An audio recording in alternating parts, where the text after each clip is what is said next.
Deməli, birinci sualda adi faiz sualıdır. 300-ün 40%-ni tapmaqdır. 300-ü vuracağıq 40-a, böləcəyik 100-ə. Buradakı iki sıfırlarla atsaq, 3-ü 40-a vuranda olacaq 120 D variantı. İkinci sualda məxrəcdə baxıram vergüldən sonra 2 rəqəm var. Yuxarıda vergüldən sonra 1 rəqəm var. Vergüldən sonraki rəqəmlərin sayını bərabərləşdirəndə vergülləri ata bilərsiniz. Yuxarıda qaldı 30, aşağıda qaldı 15. Olacaq bu 30 bölünsün 15, yəni 2. Bu oldu birinci kəsrin cavabı. Keçirəm indi ayrıca ikinci kəsrin cavabını hesablamağa. Deməli, baxıram nəyə? Aşağıda vergüldən sonra 2 rəqəm var. Yuxarıda vergül yoxdur. Ona görə buranı 100-ə vururam. 26 eləyəcək. Bir də yuxarını 100-ə vururam. 20 ilə 100 getsə 5 qalacaq. Yuxarı eləyəcək 65. Aşağı eləyəcək 26. 5-i 13-ə vurdum. Hər ikisini 13-ə ixtisar eləsəm qalacaq 2-də 5. Olacaq 2-5. Nə etmək lazımdır? Bunlar arasında çıxma olduğuna görə 2-dən də 2-5-i çıxırsınız. Qalacaq cavab mənfi 0,5. Yəni B variantı. Onlar, trigonometriyada əgər tənliklərdə kvadratla bağlı bir şey verirsə, onda dərəcəni mütləq azaltmaq lazımdır. Əlavə olaraq buradan qeyd edəcəm. Deməli, sinus kvadratının dərəcəsini azaldığında düsturumuz 1 çıxılsın kosinus 2x bölünsün 2-dir. Kosinus kvadratını soruşsa, ortaya üstəgəlmə yazırıq. Deməli, mən bu sinus kvadratının yerinə burada gördüyüm düsturu yazıram. 1 çıxılsın kosinus 2x bölünsün 2 bərabərdir 1-ə. Buradan da 1 çıxılsın kosinus 2x bərabərdir. 2-ni 1-ə vuranda 2 eləyəcək. Buradan da mənfi kosinus 2x bərabərdir. 2 çıxılsın 1. Mənfi kosinus 2x bərabərdir 1-ə və kosinus 2x da bərabərdir mənfi 1-ə. Kosinus 2x bərabərdir mənfi 1 halı xüsusi haldır. Və xüsusi hallarda kosinus mənfi 1-i alır 180-də. Yəni pi-də. Və qayıdıb yenə 180-də alır deyə üzərinə 2 pi gəlirik. Hər tərəfi də 2-yə böləndə olacaq pi bölünsün 2. Üzərinə gəl. 2-yə böləndə pi qalacaq burada. Cavab olacaq o zaman A variantı. Bərabərsizliyin natural həllərinin cəmini tapın deyir. Əvvəlcə x tapıram. 3 salı keçirəndə 7 çıxılsın 3 yazacağıq. X kiçik bərabər 4. 4-dən kiçik bərabər ədədlər 1, 2, 3 və 4-dür. Bunları nəyi soruşur? Cəmini soruşur. Toplayanda da bunları eləyəcək 10. Oldu Y variantı. Deməli, elementlərindən rəqəmləri təkrarlanmayan neçə müxtəlif 2 rəqəmli ədəd düzəltmək lazımdırsa, 2 dənə xana yazırıq. Deməli, birinci yer üçün 3 dənə halım var. Ya 3-ü, ya 4-ü, ya 5-i yazmalıyam. Məsələn, birini istifadə elədim. Bura 3 hal getdi. Artıq mən bir dənə rəqəm götürmüşəm deyə təkrarlanmayan deyil axı. Bura 3-ünü yaza bilmərəm, 2 dənə hal var. 3-ü vuracaqsan 2-yə, deməli, burada 6 dənə müxtəlif ədəd düzəltmək olar. Sonra, çoxhədli vuruqlara ayıranda, ortaq vuruq hər ikisində A çıxılsın B var. Əvvəlcə A çıxılsın B-ni çıxardıram kənara. Yerdə qaldı x-in kvadratı çıxılsın y-in kvadratı. Bu da bərabərdir. A çıx B qaldı. X kvadrat çıx Y kvadrat özü müxtəsərdir. Bir dəfə X çıx Y, bir dəfə də X plus Y yazmaq lazımdır. Hansı variantdadır görək. Deyəsən, ara yazılıb. A çıx B. Bu yəqin X-dir. Bu da B düşüb. B A çıx variantı mənim. B-də görmürəm amma. Hə, gördüm, düzdür. B variantı. Sonra sual 7-də. Deməli, tənliyin kiçik kökünü tapın deyir. Üstü şəkildə yazırıq da. 5-in üzərində x kvadratı çıx 2x bərabərdir. 125-i yazırıq 5-in kubu şəklində. Aşağıda 5-ləri atıram. Yerdə qaldı x-in kvadratı çıx 2x bərabərdir 3-ə. 3-ü sola keçirdirəm. X-in kvadratı çıxılsın 2x çıxılsın 3 bərabərdir 0-a. Niyyətlə baxsaq, tənliyin köklərinin cəmi eləməlidir müsbət 2. Tənliyin köklərinin hasil də eləməlidir mənfi 3. Bu da olacaq 3 ilə mənfi 1. 3-ü mənfi 1-ə vuranda mənfi 3 eləyəcək. 3 ilə mənfi 1-i toplayanda 2 verəcək. Kiçik kökü soruşduğuna görə götürəcək biz buradan mənfi 1-i. İki perpendikulyar müstəvini birindən 5 sm, digərindən 12. Bu bizim perpendikulyar müstəvilərimiz olsun bu şəkildə.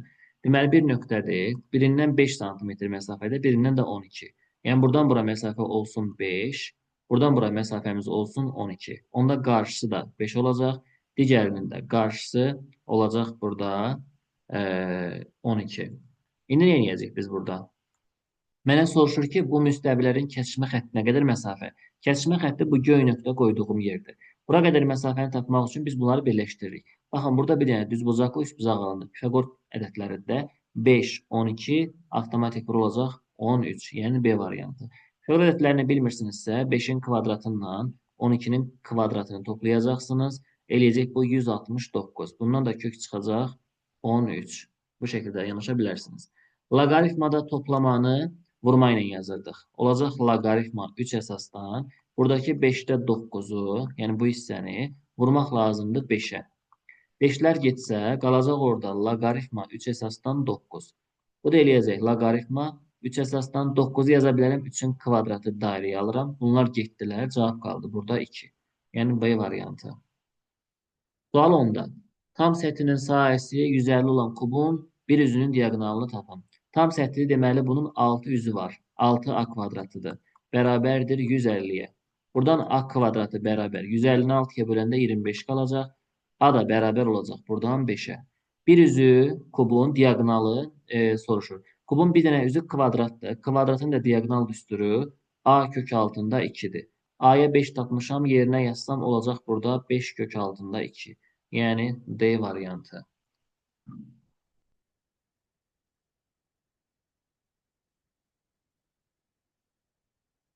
Düz xətlərin kəsişmə nöqtəsinin koordinatlarının hasilini tapın. Əvvəlcə bu düz xətləri bərabərləşdirməliyəm. 5x çıxılsın 13 tənliyini bərabər etməliyəm 3x çıxılsın 7-yə. Tənliyi həll etsəm x-lər bir tərəfə, ədədlər də bir tərəfə. Qalacaq burada 2x bərabər 6, x bərabər oldu 3-ə. X-in yerinə 3 yazsam, istənilən misalda yaza bilərəm, fərqi yoxdur. 5 vurulsun 3, çıxılsın 13. Buradan da 15 çıxılsın 13 eləyəcək 2. X, Y hasilini soruşur, koordinatları hasilini. 3-ü vuracaq 2-yə, cavab eləyəcək 6, C variantı. Mərkəzi deyəndə yadda saxlayın ki, çevrənin tənliyində mərkəz sözü kimdədirsə, siz tənliyi 10-la quracaqsınız. Və əkslərini götürürsən. 3-dürsə mənfi 3 axtarmalısan, 10-dursa mənfi 10 axtarmalısan. Deməli, burada 10 yoxdur, atıram. Burada 10 yoxdur, atıram. Burada 3 yoxdur, atıram. Qaldı bu ikisi. Müsbət 3, müsbət 10-dursa, sən mənfi 3, mənfi 10 götürəcəksən. Baxın, bu atmaq üsulumuz. Gördünüzmü? Birbaşa cavab çıxdı. İndi baxıram nəyə? İndi həlli üsuluna baxsaq, mərkəzləri verilən nöqtələri yazandan sonra sənə radius lazımdır. Həmin radius ilə iki nöqtə arasındakı məsafədir. Nə edəcəm? Bu 3-dən bu 3-ə çıxıram. Həlli ilə yazmaq lazım olsa, kvadratı. Ondan da çıxırsa 8-i kvadratı. Bu eləyəcək 0, üzərinə gəl. Ondan 8 çıxıram 2, kvadratı 4. 4-dən çıxacaq 2. İndi çevrənin tənliyini quranda mərkəz sözü kimdədirsə onunla hərəkət etməlisən. X, burada 3 yazıbsa yazıram çıxılsın 3-ün kvadratı. Üzərinə gəl. Y, orada müsbət 10 yazıb, sən də buraya yazmalısan mənfi 10 kvadratı. Bərabərdir, ən sonda düstur radiusun kvadratı var. R2-dir. Bura olacaq 2-nin kvadratı, yəni 4. Düzgün cavabı görürük elə D variantı çıxır. Təkrar deyirəm, əgər atmaq üsuluna istifadə eləsək, avtomatik cavab çox %90 hallarda gəlib ortaya çıxır. Deməli, nəyə baxıram? Mərkəz sözünə baxıram. X-in və Y-in əksini götürməliyəm. Müsbət 3, müsbət 10-dursa, mən variantda mənfi 3, mənfi 10 axtarmalıyam. A variantını atmağımızda səbəb oldu ki, burada 10 yoxdur. B-də 10 yoxdur. C-də də ki, burada yenə 8 yazıb. Elə bir şey lazım deyildi bizə. Yeni atmağımıza səbəb nədir? Müsbət 3, müsbət 10 veribsə, mən müsbət 3, müsbət 10-un özünü götürə bilmərəm. Bunu da atmaq səbəbimiz budur. Əkslərini götürməliyəm, avtomatik olaraq D variantı qaldı. Kürənin radiusunu necə dəyişmək lazımdır ki, həcmi 8 dəfə artsın? Kürənin həcm düsturu uşaqları 3-də 4 pi r kubudur. Mənə söhbət kimdən getdi? Həcmdən radiusdan. Deməli, bunlar artıq şeydir artıq burada. Deməli, V bərabərdir r kubu asıllığına baxacağıq biz. İndi həcmi 8 dəfə artmağını istəyirəmsə, deməli mən buranın yerinə 2 qoymalıyam ki, 2-nin kubu 8 versin. Deməli 2 dəfə artırmalıyam ki, 8 dəfə də artmış olsun. 14-də. Deməli nə edəcək burada? Burada A-nın başında kvadrat var. Deməli burada kvadrat yaranması üçün mötərizəni yazıb kvadrat yazıram üzərinə. Olacaq onda birincinin kvadratı. A-nın kvadratı üzərinə gəl, ikincinin kvadratı, yəni 1 bölü A kvadratı. Bir də bunların hasilinin iki misli. A-nı 1 böl A-ya vuranda A-lar ixtisar gedir, 1 qalır. O biri də 2-yə vuranda 2 eləyəcək. Bərabər üçün kvadratı 9. Həmin ikini sağa keçirsə, elə birbaşa avtomatik cavab çıxacaq özü ortaya. 1 böl A kvadrat bərabər 9-dan 2 çıxanda qalacaq 7. Düzgün cavab oldu burada 7. Sonra gəldik sual 15-ə. Tangens alfa üzərinə gəl, tangens beta 8-dirsə, tangens alfa plus bettanı soruşur. Uşaqlar, tangensin açılış düsturu var. Tangens alfa üstə gəl, tangens bettanın açılışı belədir. Tangens alfa üzərinə gəlinsin, tangens beta bölünsün, 1 çıxılsın, tangens alfa vurulsun, tangens beta düsturundan hesablanacaq. Bərabərdir, mənə bunu verib mənfi 11-də 8. İndi bu tangens alfa üstə gəl, tangens betanın cavabını hazır bizə verib orada 8. Yazıram 8. 1 çıxılsın. Tangens alfa, tangens beta hasilini soruşur. Buradan elə hasili gəlin işarələyim. Bax, bu hasili soruşur deyə bunun yerinə bir x yazıram. Bir də tangens yazıb uzatmıram.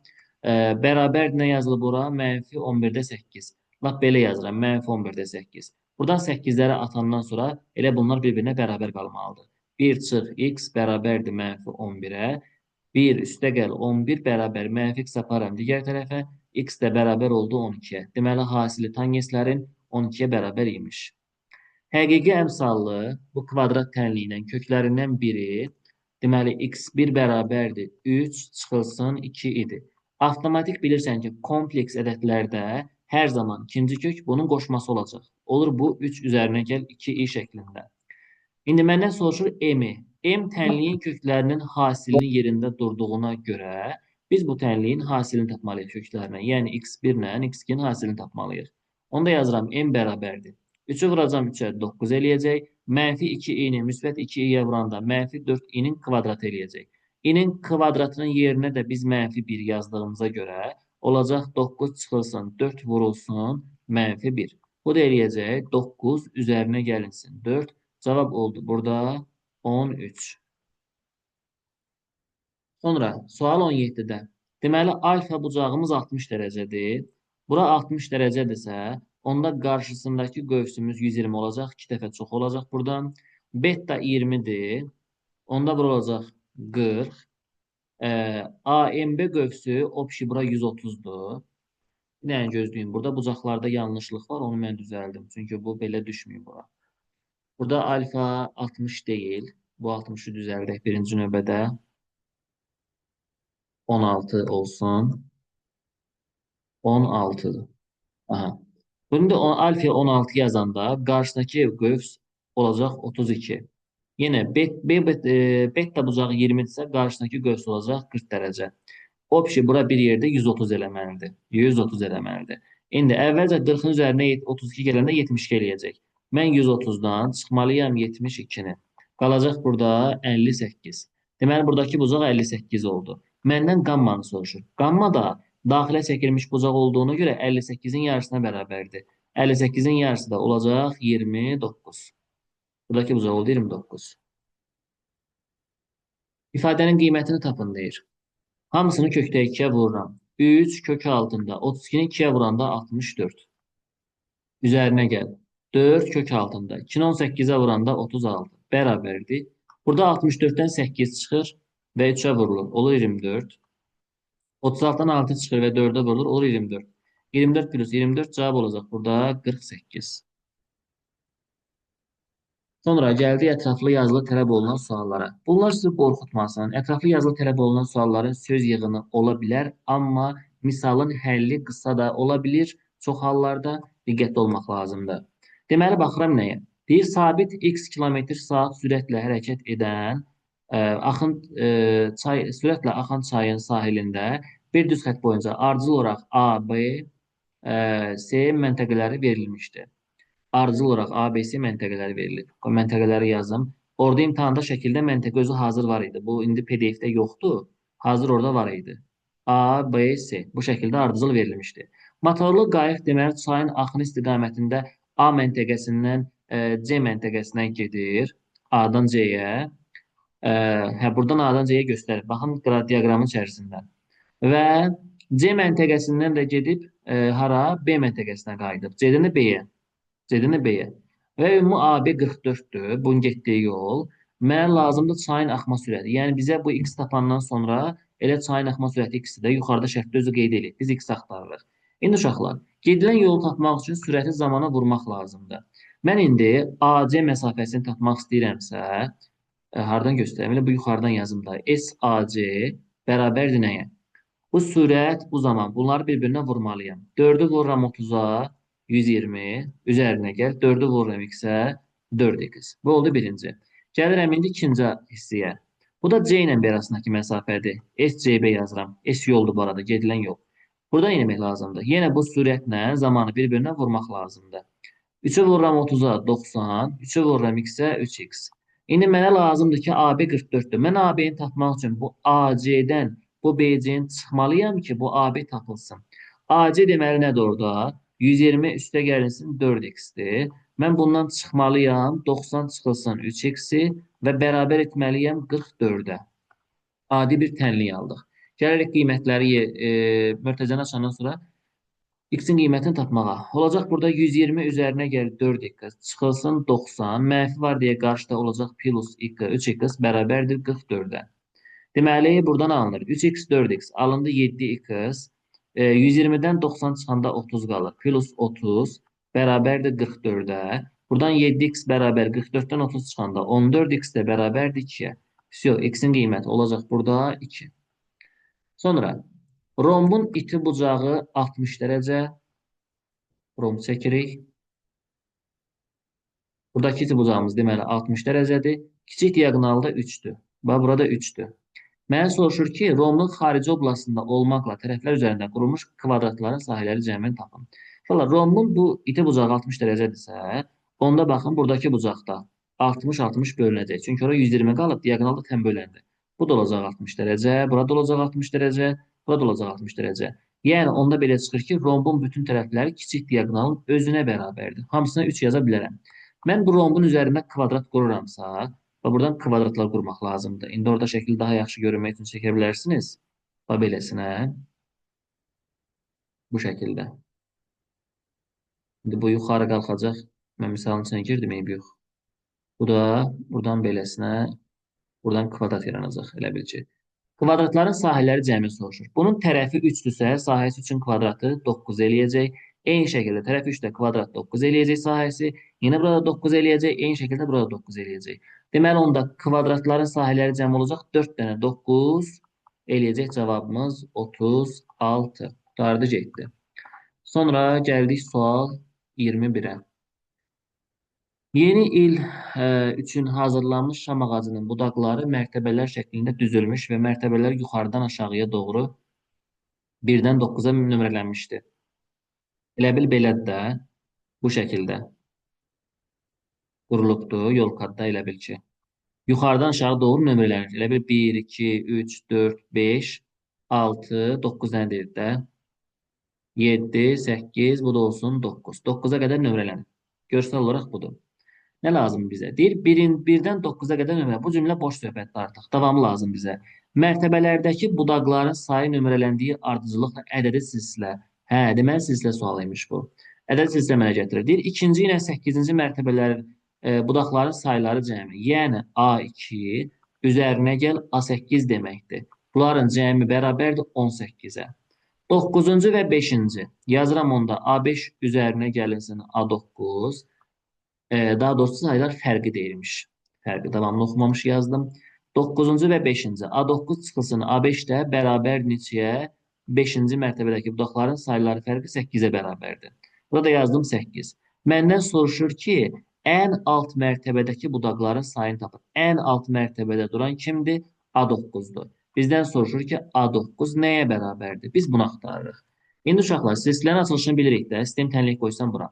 A2-nin açılışını yazıram ki, A1 üzərinə gəl D şəklində. A8-in yerinə yazıram. A1 üzərinə gəlinsin 7D şəklində. Bərabərdir 18-ə.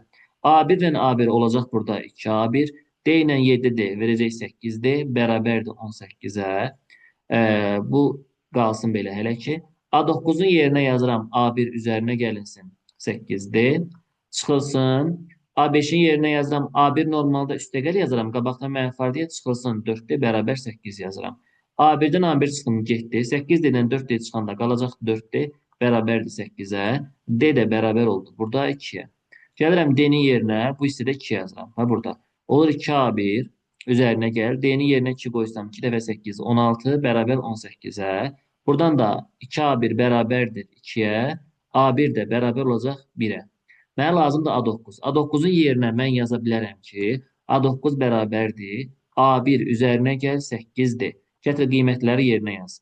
Onda yazıram A1-in qiyməti 2-dir. 8-i də, daha doğrusu A1-in qiyməti 1-dir. D-nin də qiyməti 2-dir. 2-ni 8-ə vururam 16. Toplayanda eləyəcək 17. Sonra gəldik sual 22-yə. Deməli, burada nə yazdı bizə? Deyir ki, C 90-dır, lap yaxşı. BC 8-ə bərabərdir. MY nöqtələri isə uyğunlara orta nöqtələrdir. Bu da lap yaxşı. SMNY, bura 10-dur. AC-nin uzunluğunu tapın deyir. AC haradır? Bu katetdə. İndi uşaqlar, bura 10-dursa, bura 90-dır. Bu orta nöqtə olduqlarına görə, bax bunlar, bütün sahələrin içinə 10 yazmaq olar. Onda belə çıxır ki, bu üçbucağın sahəsi, ABC-nin sahəsi 4 dənə 10, 40-dan ibarətdir. Katetlərdən düzbucaqlı üçbucağın sahəsi nədir? Katetlər hasilinin yarısıdır. Yəni AC-ni vururam 8-ə, bölürəm 2-yə, bərabər edirəm 40-a. Buradan da ki, 4AC eləyəcək 8AC-ni 2-yə böləndə bərabər 40-a. AC-nin özü də bərabər olacaq buradan 10-a. Deməli, bizim yan tərəfimiz 10 imiş. Baxın, 10-u vururam 8-ə, 80 yarısı da 40 eləyəcək. Sonra gəldik sual 23-ə. Perimetrləri cəmi 34 olan ABCD və CYFM paralleloqramlarının diaqonalları bir düz xətt üzərindədir. A-if 13-dür. Bizdən soruşur ki, ABC ilə CFM-in perimetrlərinin cəmini. ABC deyəndə bu rəngli yerdən söhbət gedir. Boyun perimetri ilə bu aşağıdakı bu sarı yerin perimetrlərinin cəmini soruşur. Deməli, mən bu paralleloqram olduğuna görə bura x qarşı-qarşıya bərabər olduqlarına görə bura y deyirəm. Yenə bura A deyəcəm. Bu hissəyə A deyirəm. Bunun qarşısını bura B deyirsəm, burada B deyəcəm. İndi diaqonalın birincisinə deyək M, ikincisinə də deyək N. Şərtdə verib ki, AF 13-dür. Yəni M üzərinə gəl N bərabərdir 13 verib mənə. Bu qalsın, burada lazım olacaq bizə.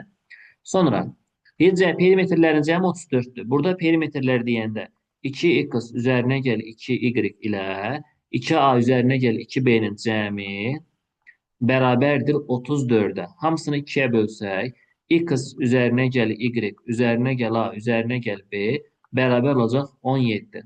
Bu da bizim ikinci tapdığımız şey.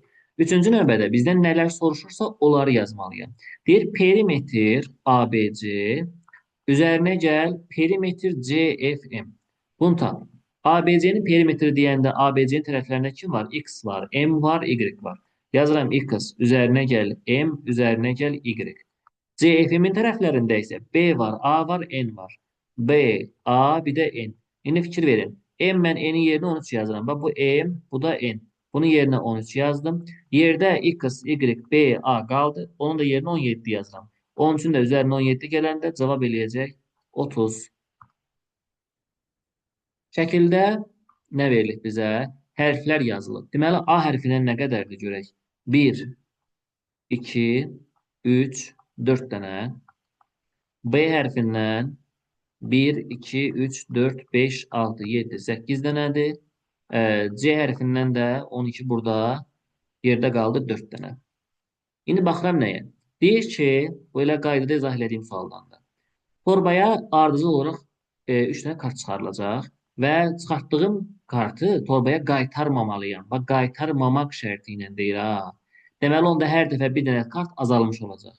Çıxarılan kartlardan birincisi B, ikincisi A, üçüncüsü C çıxmalıdır. Deməli, ardıcılığımız belə olmalıdır. B, A, C ardıcılığından.